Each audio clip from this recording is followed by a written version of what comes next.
Well, howdy again, folks. It's Rick from the Boondocking Bears. Well, it's day 3 on our 2018 Prius fall, sort of, camping trip on the Backroads America tour. Today, Little Bear and I are in Charleston, South Carolina. What a charming and historic city. So let's get right to it.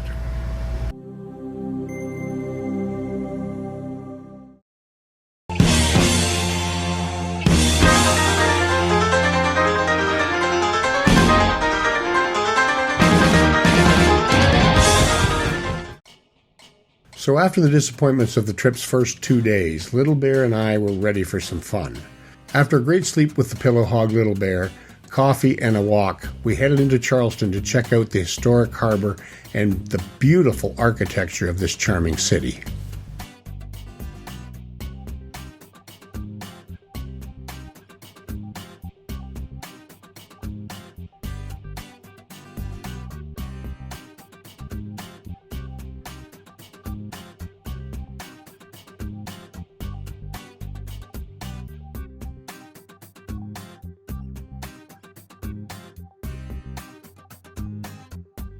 This charming harborside park celebrates Charleston's history going back to its founding in 1670. The city was a major player in the slave trade, and over half the slaves brought to America stepped first onto the docks and wharves of Charleston.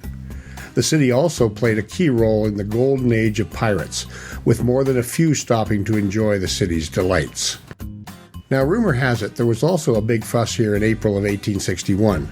Something about the fledgling Confederate States of America wanting their fort, and a lawyer from Illinois named Lincoln saying no.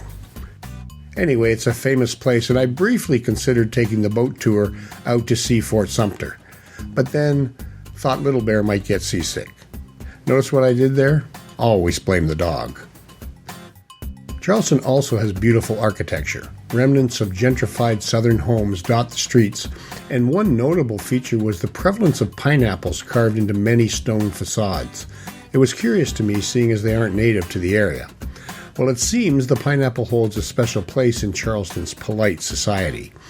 So the story goes, returning sea captains brought pineapples home, spiking one on the gate, signifying their presence and open to receiving guests. And preeminent status was given to the lady of the house when a pineapple was the featured centerpiece at society dinner parties. Pineapples soon became the symbol of high society's southern hospitality and friendliness. It seems that while the symbols may change, people sure don't. One of my Charleston bucket list items was to visit Patriots Point and tour the USS Yorktown museum ship. I arrived too late in the day to tour her, but was not disappointed in the grounds. The Yorktown on display is an Essex-class carrier, commissioned in 1943 as CV-10, named in honor of the famed carrier USS Yorktown CV-5, sunk during the pivotal naval victory at the Battle of Midway, only a year earlier. Now, as you can see here, the frolicking rascal Little Bear loves rolling in the southern grass too. He's a crazy dog.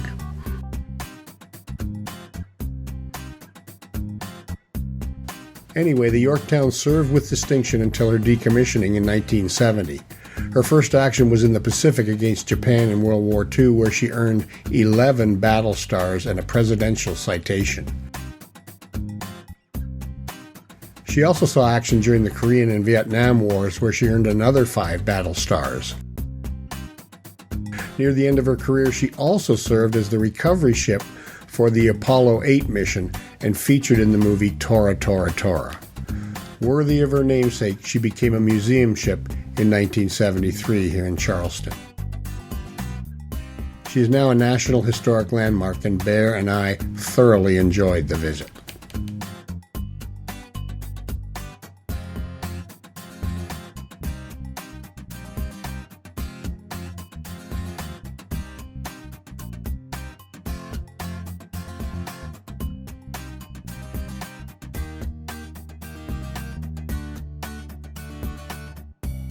Little Bear and I found another, this time unexpected treat at Patriots Point.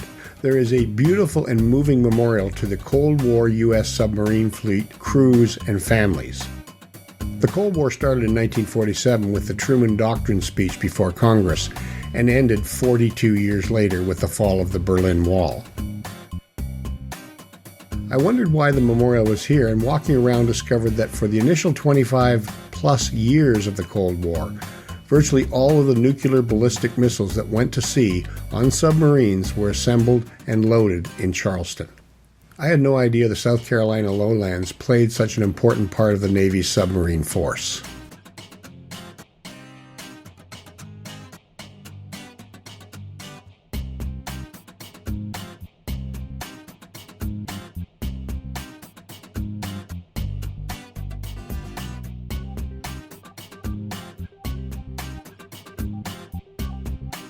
So by now it was dark, but before heading back I checked out one last site before calling it a night. Perhaps Charleston's most photographed site, the Pineapple Fountain.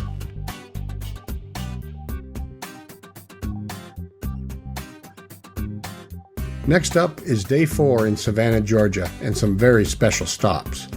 So as always, enjoy, smile, be charitable to others, and thanks for watching. Talk to you again soon.